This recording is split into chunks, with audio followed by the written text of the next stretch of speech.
Oh, hello. This is the Oli Overview for the 29th of July. So, looking back into history, on the 29th of July in 587 BC, the Neo-Babylonian Empire sacks Jerusalem and destroys the first temple. In 1148, the siege of Damascus ends in a decisive defeat of the Crusader armies and an end, effectively, to the Second Crusade. In 1565, widowed Mary, Queen of Scots, marries Henry Stuart at Holyrood Palace in Edinburgh. In 1567, on the 29th of July, the infant James VI is crowned King of Scotland at Stirling Castle.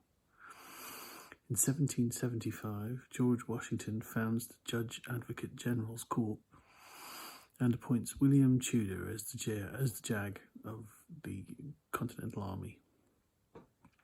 In 1921, on the 29th of July, Adolf Hitler became leader of the Nazi Party.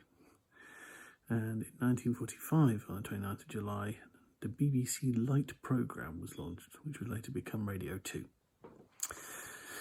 Getting a little closer to home, in 1976, David Berkowitz, who later became known as the Son of Sam, killed one person and injured another in the first of his known attacks. And on the 29th of July in 1987, Margaret Thatcher and François Mitterrand signed the agreement that would lead to the building of the Channel Tunnel.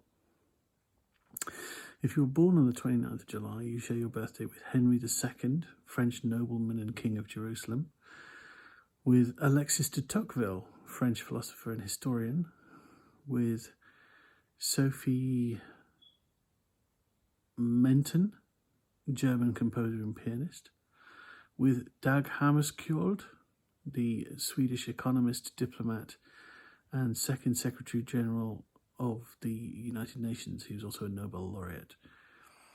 In 1925, on the 29th of July, the world bid welcome to Mikos Theodorakis, the famed Greek composer.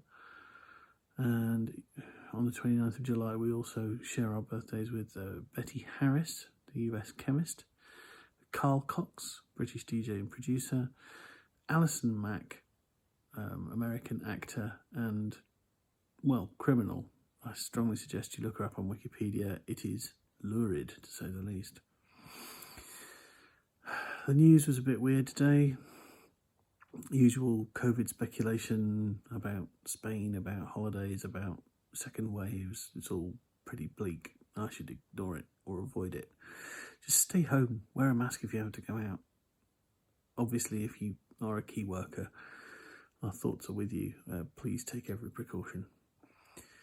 In other news, US tech giants put their CEOs in front of the Congress committee investigating antitrust laws or violations with regard to big tech in America.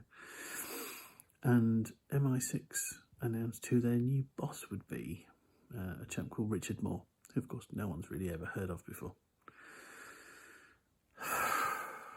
It's really late. I don't feel like going to bed, but I need to. Got to do a whole day's work tomorrow. If you need to set any reminders to make sure that you take any medication or do that important thing tomorrow or later today, depending on how you look at it, please do that now. And yeah, good luck, Godspeed, and I shall see you for the overview of the 30th of July in a few hours.